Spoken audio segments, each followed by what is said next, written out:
Okay, I have a little extra time today. I decided I'm going to make a little video, just a brief video kind of explaining about my background because I get asked this a lot and it's kind of hard for me to just keep explaining it. So this will just make it easier for everyone and make it easier especially for me, which is the main goal. But anyways, I would like to just explain about my father and like how I found out the truth about my father. So as I grew up, just quick, uh, you know, explanation about my memories of my dad. I don't have many, to be honest. As I grew up in like rural Texas. I remember seeing my dad's family. They were like super white, like farm folk, Mayo Patty, just white folk, mom, his brother, they were just white people, like really white.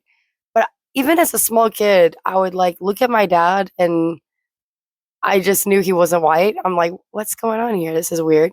Um, I I don't know. I think I was like 4 when I was like really kind of noticing that. And I'm like, this is doesn't make any sense. It's very interesting.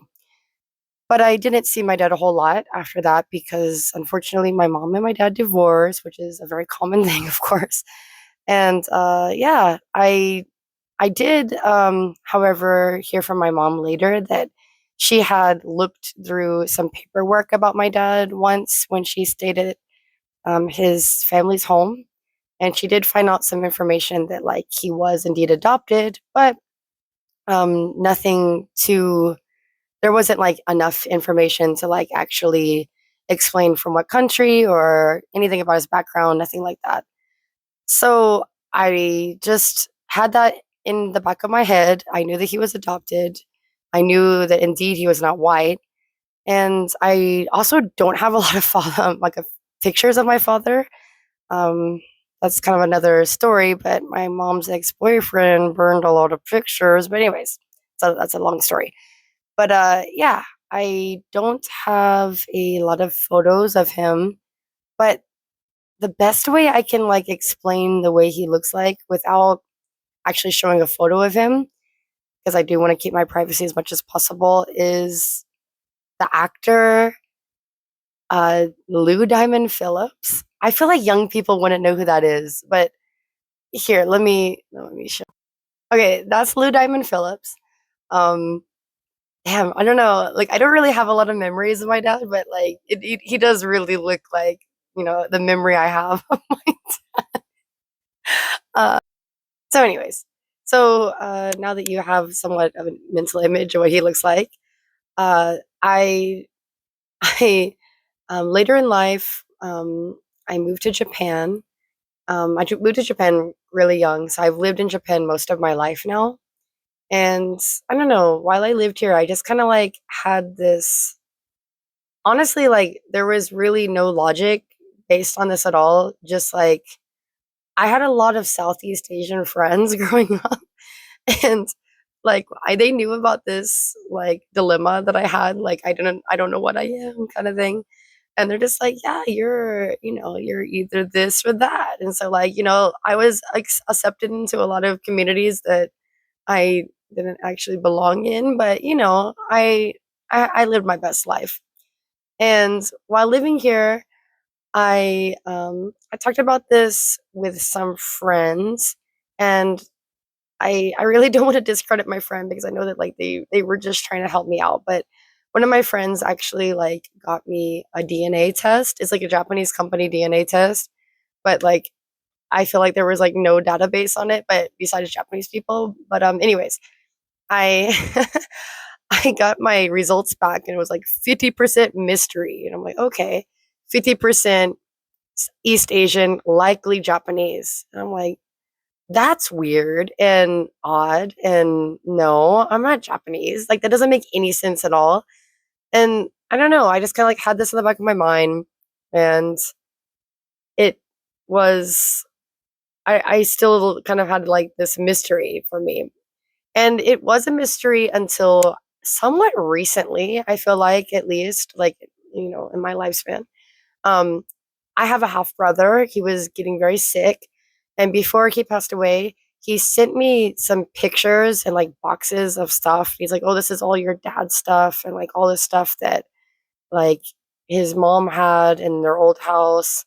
It was just like all these boxes of like just stuff, random things. And in one of the boxes was an adoption form from the Holtz agency. And from there, I found out I was indeed not Japanese. um, that my dad was illegally adopted from South Korea. So, yeah, um, when I found this out, I kind of freaked out. I I've had a lot of connections with South Korean people and North Korean people, even living in Japan. There's a huge Zainichi community here. I've even taught some North Korean people, and I don't know. I don't know how to explain it. There's always been a big connection. My husband's Korean. Um, yeah. Uh, so yeah. As I started to find out more information, I found out that a lot of children, especially like when the Holtz agency first started, a lot of them were illegally adopted. Holt would go to Korea with a bunch of powers of attorney granted him by various couples, and he would adopt the child on behalf of the adopting couple. The parents didn't have to go to Korea. It was much faster. He would bring plane loads of children over and literally just deliver the children to the parents at a West Coast airport.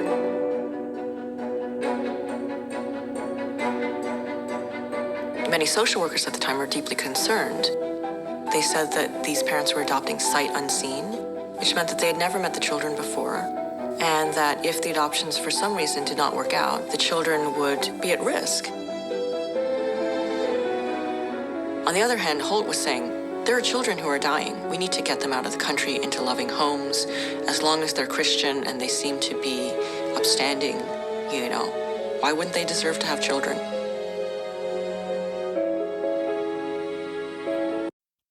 So my father is not around today. His family was super evangelical Christian weirdos. They obviously never told him that he was adopted. He felt very disconnected with society, and he just ultimately became a very broken person, became very addicted to drugs, and he passed away a long time ago. And yeah.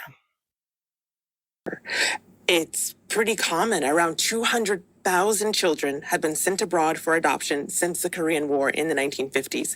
So, walk me through how that was allowed to happen.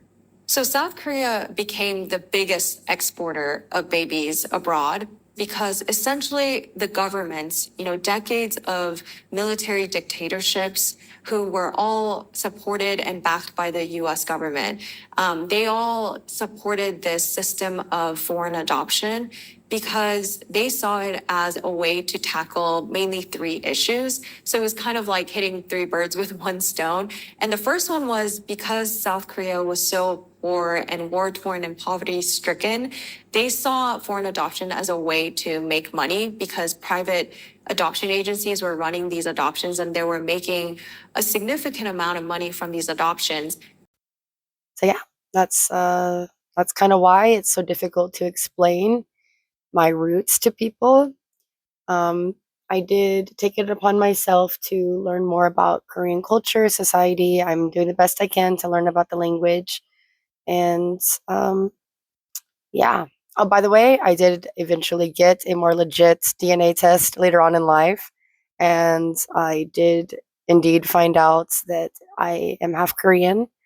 Um, on my mom's side, however, I am Irish and Navajo. So I got a lot of revolutionary blood in me. And yeah, if you have any more questions, I'll be happy to answer them. Just be kind, and I'll be kind too.